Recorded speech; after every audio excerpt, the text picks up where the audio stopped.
மக்களே இந்த 3 மீன் இப்போதைக்கு 3 மீன் தான் பிடிச்சோம் பாருங்க. 3 என்ன பண்ணோம்னா மசாலா எதுவுமே இல்லாமல் அப்படியே சும்மா பச்சையாக இருக்கிறபடி அப்படியே சுட்டு சாப்பிட போகிறோம். செம்ம டேஸ்ட்டாக இருக்கும். அவங்க சுட்டுருவோம். நல்ல ஒரு இடத்துக்கு வந்தாச்சு. இன்றைக்கி வாங்க 3 மீன் அப்படியே உள்ளே போட்டுருவோம். இந்த மசாலா எதுவுமே போடாமல் கடல் மீனை சுட்டு திண்டா சூப்பராக இருக்கும் மக்களே. 3 மீன் நல்லா வெந்துருச்சு. இன்னும் பிச்சு சாப்பிட்றது இன்னொரு வேலை. நல்லா வெந்துருச்சு. உங்களுக்கு எச்சு ஊறுது. சாப்பிட்றேன். அம்மா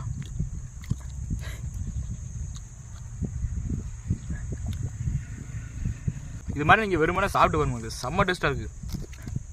மசாலா எதுவுமே போடாமல் சாப்பிடுங்க. அதுவும் டேஸ்ட்டு தனியாக இருக்குங்க. வேறு லெவலில் இருக்குது. நம்ம சேனல் புதுசாக பார்க்கலாம் மறக்காமல் சப்ஸ்கிரைப் பண்ணி பெல் ஐகானை தட்டி விடுங்க. இது மாதிரி வீடியோ கண்டென்ட் டெய்லியும் கொடுத்துக்கிட்டே இருப்பேன். மறக்காமல் சப்ஸ்கிரைப் பண்ணிங்க. அடுத்து